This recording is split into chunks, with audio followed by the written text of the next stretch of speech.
Damara, so we have just a few minutes. We're both primary care docs. We've both seen a lot of depression in our patients.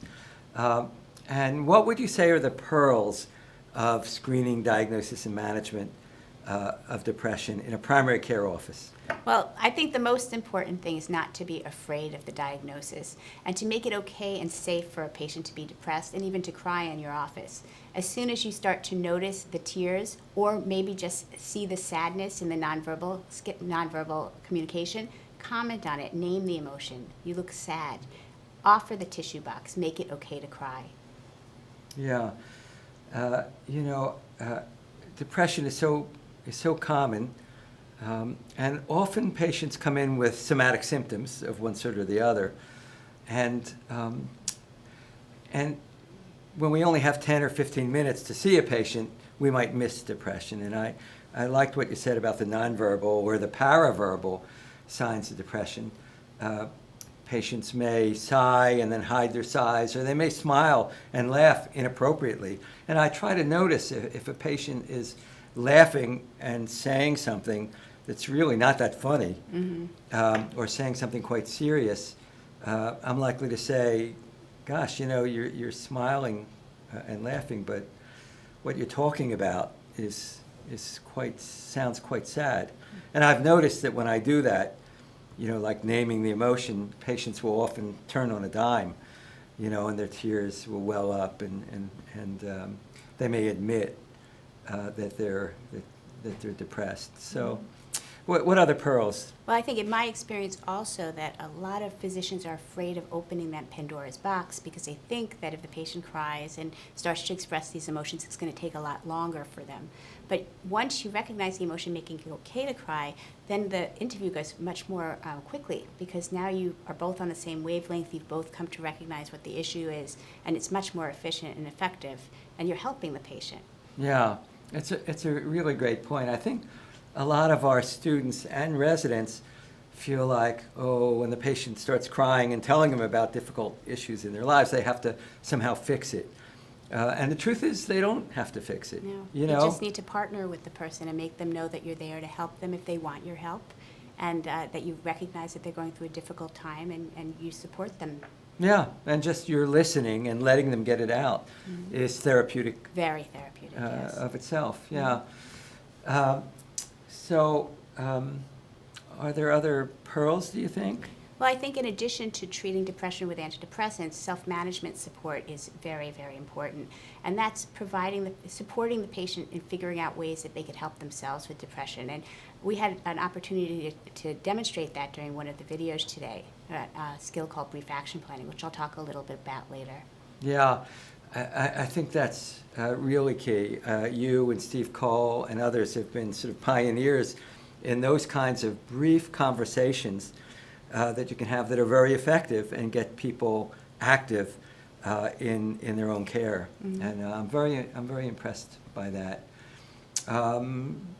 Other ideas, or are those the main ones? I think if you have only 5 minutes, we can talk for a long time, Dennis, if you want. Yes, we could talk for a long time. I think the main thing is depression is more common than you think in your practice. Definitely, in my own experience, I at one point started screening depression in every patient. And I was often surprised that the patients I never would have expected to be depressed were screening positive. These were the people that took extra effort to get dressed and look nice and look put together when they came to see me. And it wasn't until I asked them the questions about depression, if they're having difficulty sleeping, if their appetite has been off, if they're feeling down, that I actually uncovered the symptoms. And I would have missed it if I hadn't screened. Yeah, so that's another really important point that you bring out of this module, is that there are instruments out there that are very effective at screening. I once did a study on depression and found the same thing, that patients that I didn't know were depressed. And when I would ask them, well, I didn't know this, why didn't you tell me? And, they would say, well, it's the highlight of my month to come to see you. Most of the time I just sit in and watch TV, and I didn't want to spoil our visit by being depressed. They have a lot of reasons for not telling us, but if we screen, we can pick it up and we can really help them with their suffering. And save lives. We can help them, we can save lives. And if we have a good system and backup where they're depression is being cared for by therapists. And a team, you And can a use a care team. manager, you can use other people within your practice to help manage the depression. I think another important point I wanted to bring up is that depression is often comorbid with other chronic diseases.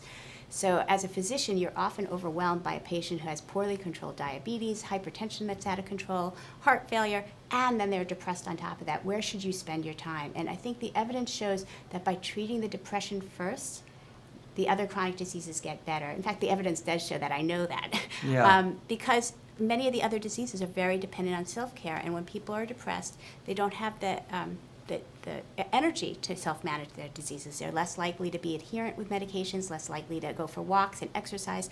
And if you treat the depression and they start taking care of themselves, oftentimes they'll start managing their other chronic diseases. They'll take their insulin, they'll watch their diet, they'll lose weight, they'll exercise, and everything else gets better too. Yeah.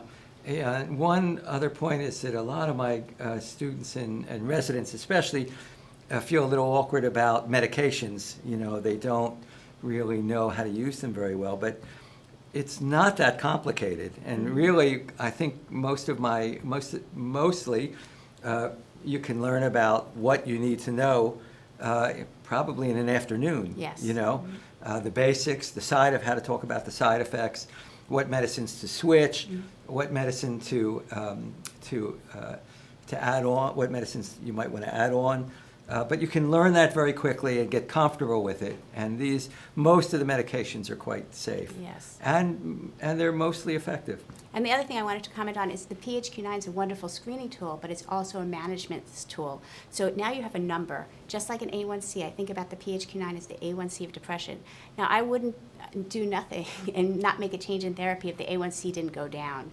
If the A1C stayed high, I'd adjust the diabetics medications. Right. But there's historically, internists are not as comfortable making adjustments to depressive medications. Mm-hmm. Now you have a tool to tell you how the person's doing, whether or not it's evidence-based, the PHQ-9 score is not falling appropriately. That should trigger you to be active and make a change. Yeah.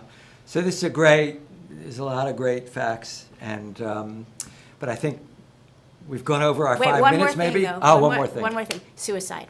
Don't be afraid to ask about it. It's very important. If you Yes. miss it, patients can die. They'll kill themselves. I think many of us have had patients who have died of suicide or known somebody who's died of suicide. Yes. It's very important to ask about it. And we demonstrated a tool called the 4P screener during this series of videos, which asks 4 questions about whether or not somebody has a plan to commit suicide, in which case if they did, you wanted to follow up to see if they have the means available, if they've had a past history of suicide attempt, what's their probability of following through, and whether or not protective factors are present. The protective factors you could think about as the 4 Fs. I wouldn't hurt myself because I'm afraid of failure. It would be worse if I didn't succeed. I wouldn't do this because I have responsibilities to my family. It's against my religion or my faith. And lastly, I have hope for my future. Mm. And presence of those protective factors lower the risk that that person's actively going to follow through on a plan. That's great.